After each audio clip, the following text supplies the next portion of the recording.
Hello बच्चों, कैसे हो आप सब लोग। आज हम पढ़ने जा रहे हैं पाठ 12 व्यापारी को सबक।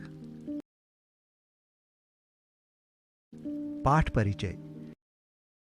ग्रामीण समाज में सेठ लोग चालाकी दिखाकर गरीब असहाय व्यक्तियों से धोखा करते हैं। प्रस्तुत कहानी भी ऐसी ही है, लेकिन लकड़हारे के मित्र सुरेश की चालाकी व्यापारी पर भारी पड़ जाती है। आइए पूरी कहानी पढ़ते हैं। आनंदपुर गांव में एक कंजूस और धूर्त व्यापारी रहता था। लोगों को ठग कर उसने बहुत धन कमा लिया था। एक दिन वह अपनी दुकान पर बैठा था। पास के गांव का एक लकड़हारा लकड़ियों से भरी गाड़ी लेकर निकला। व्यापारी ने उसे आवाज दी, रुको भाई। व्यापारी लकड़हारे के पास जाकर बोला, भाई यह गाड़ी कितने में दोगे? लकड़हारे ने सोचा, चलो सवेरे सवेरे ही पूरी गाड़ी बिक जाएगी तो इसी गाड़ी में महीने भर की जरूरत का अनाज भरकर ले चलूंगा। लकड़हारे ने सारी गाड़ी एक साथ बेचने के लालच में 1000 रुपया कम करके ही बताया। वह बोला, सेठ जी सवेरे सवेरे आपसे झूठ नहीं बोलूंगा। ये गाड़ी 2500 रुपये की है और आपको 1500 रुपये में ही दे दूंगा, पर इसके बाद आप मोल भाव मत करना।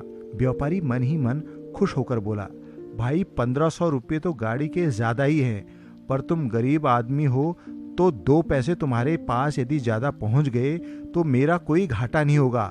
यूं भी तो हम हजारों का दान पुण्य करते ही हैं। व्यापारी उसी गाड़ी में बैठकर अपने घर की ओर चल पड़ा। घर के अहाते में घुसते ही व्यापारी ने उसे 1500 रुपये पकड़ाए और एक तरफ खड़ा हो गया। लकड़हारे ने गाड़ी खाली कर दी, पर जैसे ही वह गाड़ी मोड़ने लगा वैसे ही व्यापारी ने उसका हाथ पकड़ लिया और बोला, यह गाड़ी और बैल तो मेरे हैं।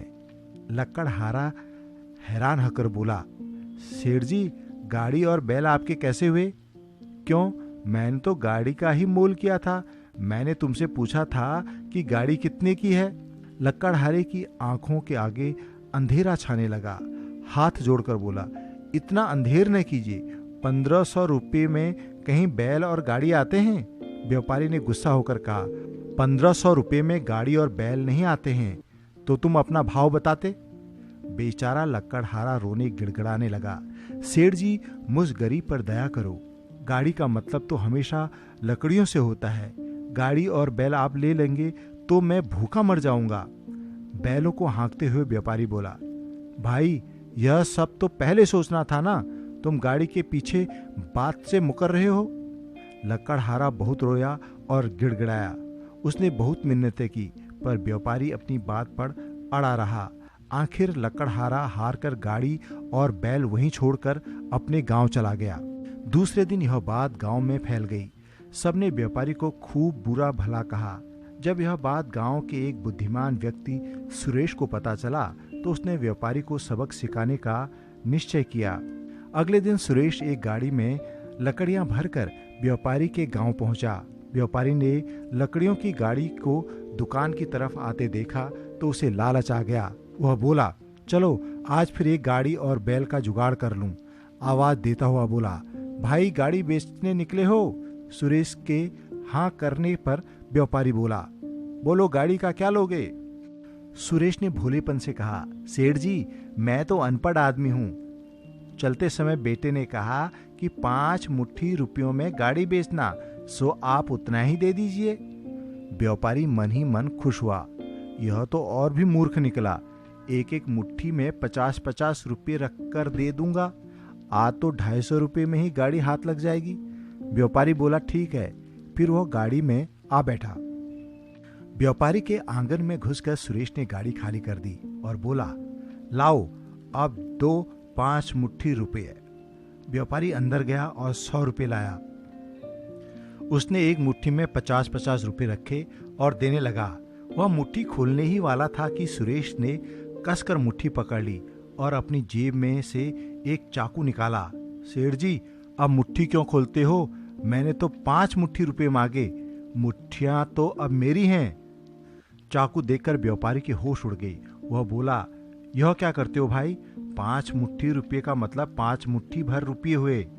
मुट्ठियां उसमें कहां से आ गई? सुरेश बोला, अगर गाड़ी भर लकड़ी का मोल करते समय गाड़ी और बैल आ सकते हैं तो मुट्ठी भर रुपये में मुट्ठी भी आ सकती है।